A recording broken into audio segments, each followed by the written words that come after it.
this is the next drop. I'm Kyle Jacob, and today I am with Patrick Huang, the project director of Setia Utama LRT3. And I'm also joined by Dr. Sharul Jambari, CEO of the Technology Depository Agency, the TDA. Welcome. Thank you, Kyle. All right. So first off, let's introduce ourselves. Maybe you guys want to say a little bit about what is it that you guys do for LRT3? Maybe. Okay. For those. I'm a project director for LRT3 projects. What we are doing this project is the line from LRT from Johan Setia to Bandar Utama, and we are tentatively expecting the commissioning of this line in 2025 next year. Okay, 2025. Yes. Mid-year, year-end? At the first quarter of 2025. First quarter of 2025. A bit too long lah, this one. Should have come earlier. I used to work in TTDI tau. I understand that, but I think that there is a lot of testing now we are doing. At this I moment, see. physical work have been almost completed already. Mainly, we are testing the train now. So I think the safety is the most important now. Of we course. just want to make sure everything is fine before we open out. Before you roll out. Yes, Okay, yes. of course. Johan Setia is in Klang. In Klang, yes. Johan Setia is in Klang. Bandar Utama is in Bandar Utama. If you don't know where that is, check yourself. Okay, and Sharul? Yes, I'm Sharul Jambari, CEO of TDA. I've been appointed since 2021. In fact, TDA is already established since 2014. And 2014 is a policy been established. Later on, 2015, in May, TDA was formed as a CLBG company, corporate limited by guarantee under the Ministry of Finance. We are actually mandated by the Ministry of Finance to oversee the implementation, the operationalization of policy called ICP, Industrial Collaboration Programs. For those who don't know, the ICP is actually a continuation of the policy under offset. Previously, government has this policy to impose to the government procurement, especially under the Ministry of Defence. But now, the implementation of ICP has been extended to non-defence procurement, such as the MRT, the rail project, including the LRT3, that we're going to talk more details about this. Okay. Yeah, so for those of you listening, today we are here to talk about this ICP, Industrial Collaborative Program. Am I getting it right? Collaboration program. Collaboration Program. Yes. Industrial Collaboration Program. Yes. That's ICP. So today we're going to talk about that. We're here to make people know about it, here to make people understand about it. So maybe we can start off with quick facts about ICP. Yeah. What is it exactly? When was it established? Who does it benefit? Who can join? And where are we going to go from here? So maybe we can start with those quick facts from Sharul. Okay, thank you, Kyle. So basically, when we talk about this ICP, it is not a new policy. It is a continuation from the government policy that had been imposed previously since 1987, when the government introduced on the counter-trade program, on the offset that I mentioned just now, been imposed to the defense procurement. Under the offset programs, what the government intend to do is that how much that the country can benefit in terms of technology transfer. I mean, if you look at this developed country, such as United States, European country, UK, even in Eastern, like South Korea, Japan, they are already called developed country, that they have so much acquire their own technology. They have the kind of capacity in terms of their industry. For us, developing country, we are trying so much to develop ourselves in terms of technology advancement, industry. that can equivalent, at least apart from their capabilities and capacities, so that the government use offset policy, or now we rebranding to be the industrial cooperation program, so that we can acquire in terms of technology transfer to local. Then how much that the local company, the SMEs, even the startup company also can benefit in terms of commercializing their technology, and also they can build up their capacity to be their so-called global vendor program to these foreign company who got the government contract. So in this case, government use ICP, the contract under the government, to negotiate with the ICP provider or the contractor who won the government contract in terms of how much that technology can be transferred to local, or vice versa. How much that the local technology can be commercialized to be their vendor in terms of providing some scope, some technology in order to deliver some project, especially under government contract.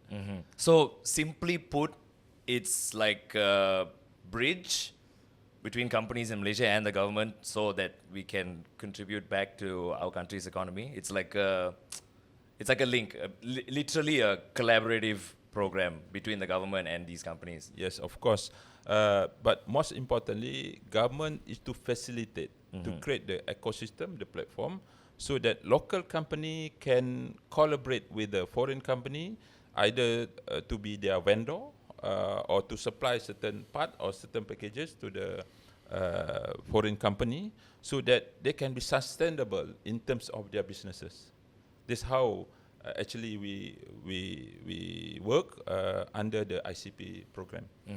And what do you look for when you search out these companies? Like, what's your criteria? What's the first thing that you go for? How does a company be a strong candidate for the ICP? Okay, basically the implementation of ICP, it triggers from the government contract.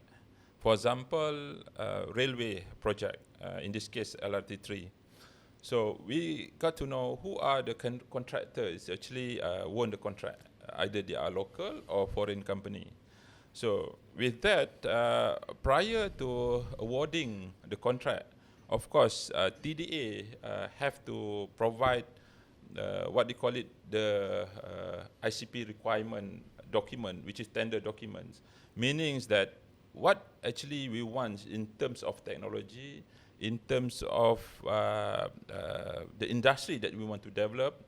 With that, we will engage with the local companies, either the SMEs, or we could engage with the university as well.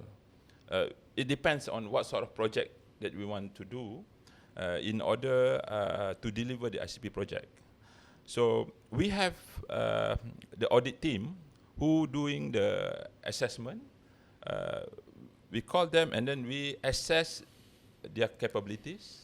At least they have very good in terms of financial, in terms of the setup for the technology that they're going to receive, or they're going to work with a foreign company, so that these projects will be sustainable, not a one-off project. So this sort of criteria that we actually look in order to ensure the success of the project. Maybe I add from here, for LRT3 projects, throughout the implementation of this project itself, in total we have identified 64 projects for us to be implemented. And how we choose these 64 projects, mainly there is a few criteria at the company level from MRCB perspective. We are looking at mainly what is the beneficials of this project in terms of economics sensibility, and the second, whether it is sustainable or not, and the third, whether it is benefit to the country and to the economy in general as well.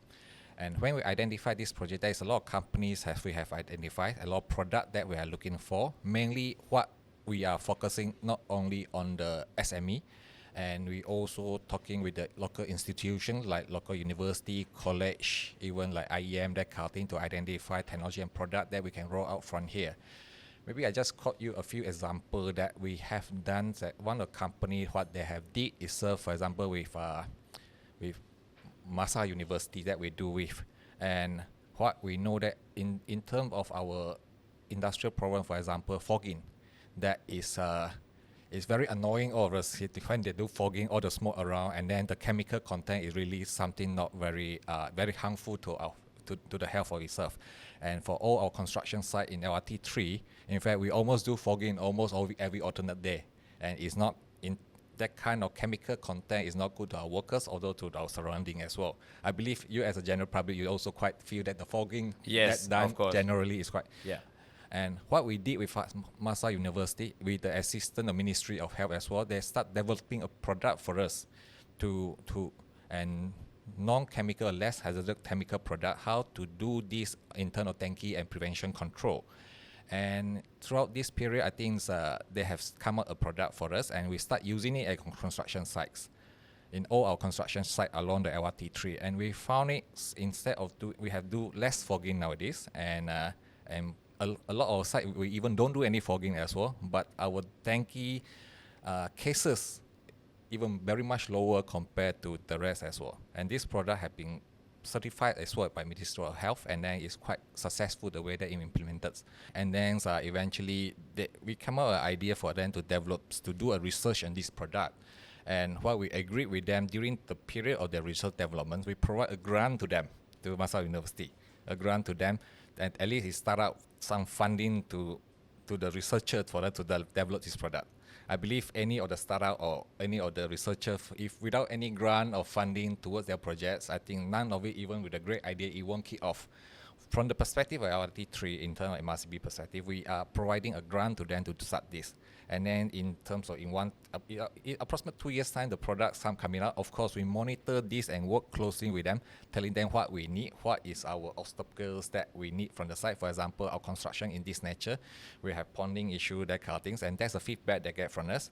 And they start developing product, and then they try it out at our site as well. We give them our site as a trial ground, a trial area for them to test out their product as well.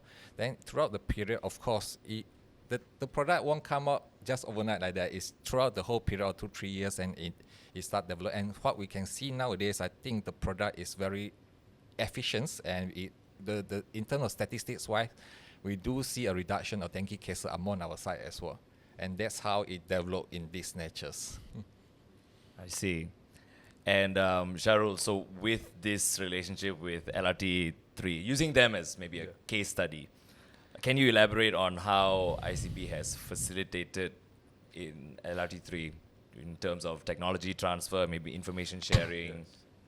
Okay, again, I'm going to relate what has been done in terms of developing the products that already mentioned by Patrick just now. How does the universities contribute their ideas, the process, the kind of things in order to support the needs from the users in this case.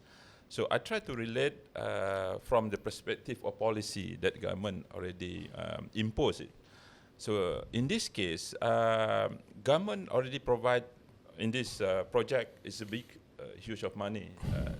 I would say about 10 billion, 11 billions on this project as a total. So with that, who won the contract, they got the government obligation in order to deliver the ICP project. So whatever activities or project that have been identified just now, we have about 64 projects under LRT3. So all this kind of project will be accumulated equivalent to 11 billions value of credit. So if they achieve and completed the project for the 64 project and equivalent to 11 billions, they already delivered the obligation to the government.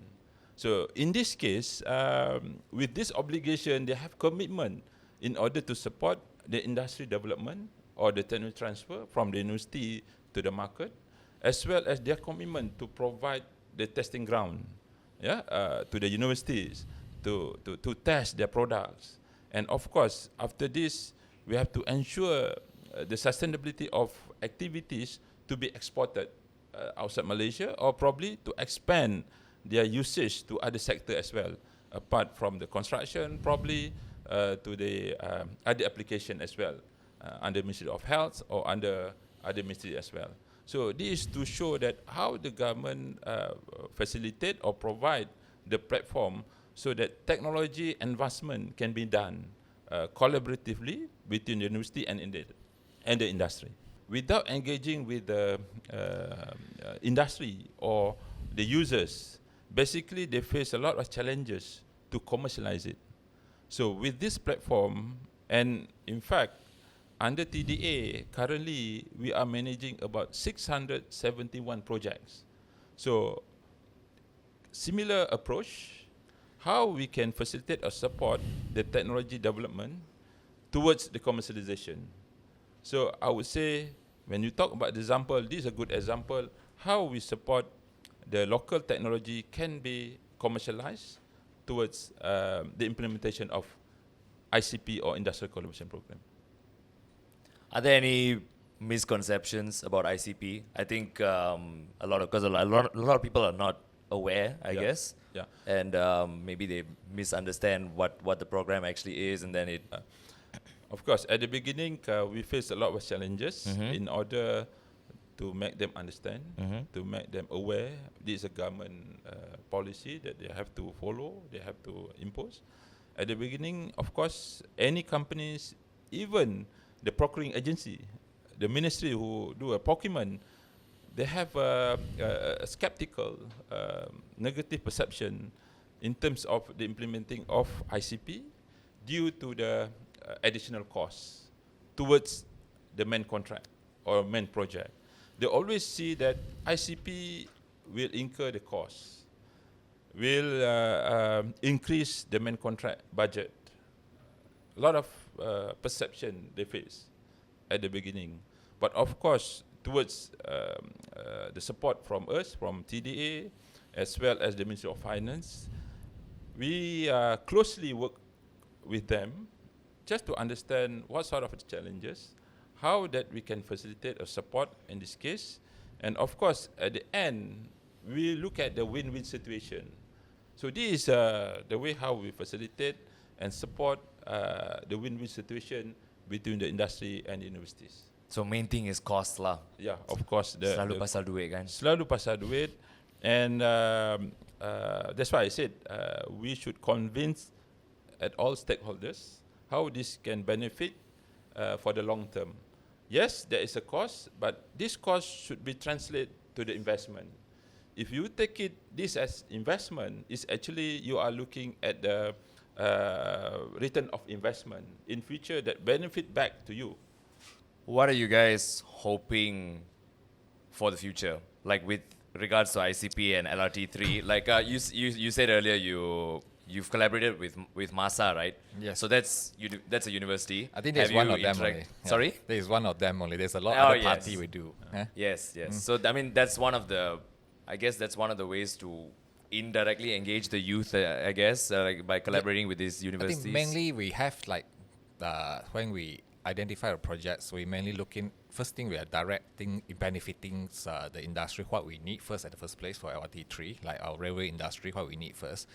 That is the thing, our first priority when we want to do any of the project that will be benefiting us as well.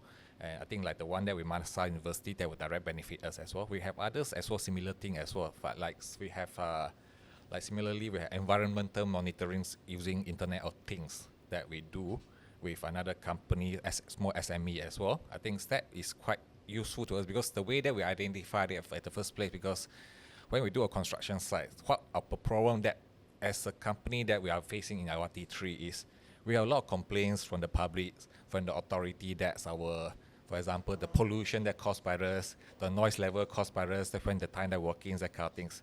And how we tackle these problems, that is the thing that when we start talking with this SME on this, that we are developed together with them on the product that can do lifetime environmental monitoring with data. That's why if our activity exceeding certain noise level, the pollution, air pollution exceeding certain level, that kind of, on the live data we will get all these information, that kind of things. And these have been developed and quite successfully implemented at our site. And what we look at, not only this, after this project has completed, in our future job, let's say we are doing again, we will install all these kind of Internet of Things environment monitoring along our alignment as well. And this thing, what we believe, it can be commercialized and marketed to the rest of general public or the other contractor as well, do similar project like this or similar construction project like this as well. I believe if this data will be lively come to us, it's the same thing. This data can be shared with the respective authority as well. For example, JKR, DOE, that kind of thing as well. And when we're talking with general public, we can see that all our activity is in compliance with the law. At least we are talking with some facts of it, and the data is live. And mainly when we look at the perspective of this, when we choose the project to implement this kind of project that will benefit to us, benefit to the general public, at the end, it can be marketable, it can be commercialized as well. And what we believe, not only by doing so, it can create more economic benefit to it, not only benefit to us as well. In fact, we have others a lot more similar nature at this as well. It can, if you have more time, we can share more. Yeah. Okay. Yeah. So I'll throw this question to both of you all. Yeah. Let's say in the next 5 or 10 years, where do you see this project going? Or rather, do you think there'll be any physical differences that we can see, like as this goes along, as the years go by, 5, 10 years, 15? Okay. I think that definitely there was something different to it. For the project having implemented now, and I think it's have been successfully completed, ICP project has been completed by us now. What we see the next 5 years is how they commercialize it. That's been in this product, for example, just now I say on the environmental monitoring, if they're able to be commercialize it and more parties start using it, definitely it will be beneficial not only to our country, and it's also beneficial to the general public as well. Because this kind of information will help us to manage the environmental issue caused by the construction sites. The same like just now we mentioned about the dengue preventions. The next 5 years, we are mainly looking at how to commercialize it.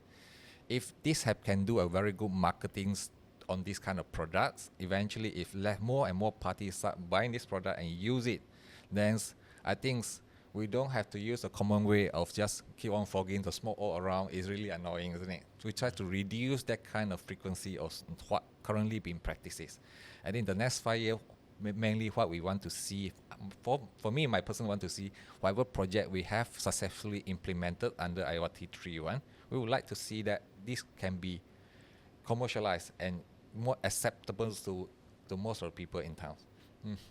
To highlight things that have been mentioned just now, what we are foresee in the future is that the sustainability of the program, especially on the technology development or advancement and towards the development of industry in Malaysia.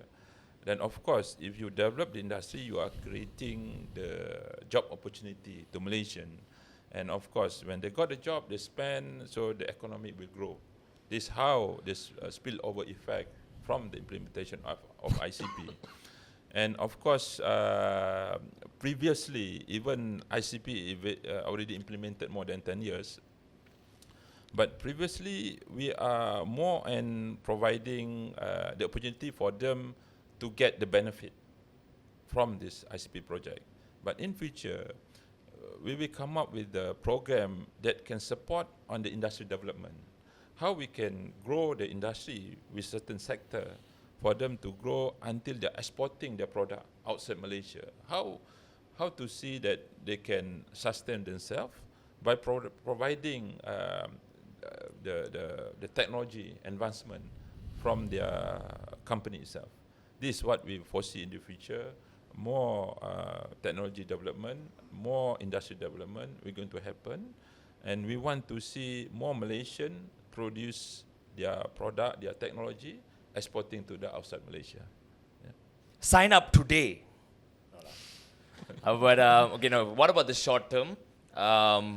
Let's say within the next few months, what are you guys hoping that would happen soon, or like now? Or yeah, the short term goals, like which would speed the long term goals up.